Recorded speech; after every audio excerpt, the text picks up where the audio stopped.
Panacotone, des histoires pour les petits et pour les plus grands.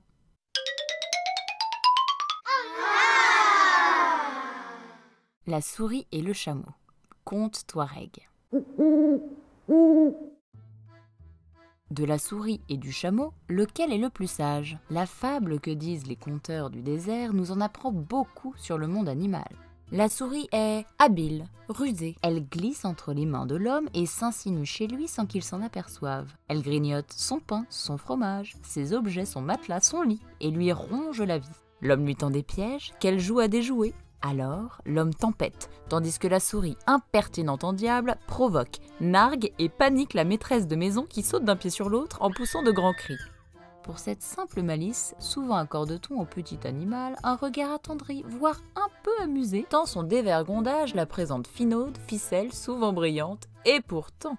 Le chameau, lui, plutôt grand animal placide, s'il impose le respect, c'est pour ses qualités d'endurance, de force et de robustesse. Il a ce grand pouvoir de vivre des jours sans manger et sans boire, au soleil harassant du désert. Un pied devant l'autre, obéissant à l'homme, sans jamais rechigner. Le chameau est fidèle, serviteur dévoué, mais jamais on ne dit qu'il est fin ou futé, qu'il a de la malice ou de la malignité. Et pourtant, une souris, fuyant l'homme, sauta sur un chameau et, imitant son maître, fit claquer sa langue, fouetta les deux bosses, lui intimant l'ordre de se lever et d'avancer.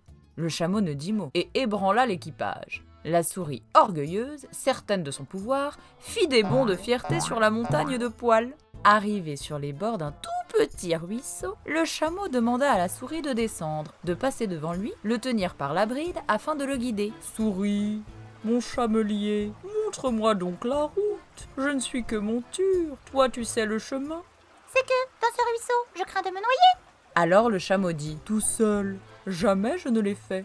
Je veux bien aujourd'hui pour toi essayer. » Et il mouille ses pieds en déclarant que l'eau n'est pas profonde et qu'elle n'atteint même pas le bas de ses jarrets. « Oui, mais, dit la souris, ce qui pour toi est minuscule devient pour moi montagne. Et la puce qui te pique devient pour moi éléphant des tropiques. Ce qui est filet d'eau pour toi devient pour une souris un océan furieux. Je ne puis te guider. » Alors, dit le chameau, cesse de faire la fière, descends de ta monture pour réfléchir aux moyens d'échapper à l'homme qui te poursuit et que je vois venir.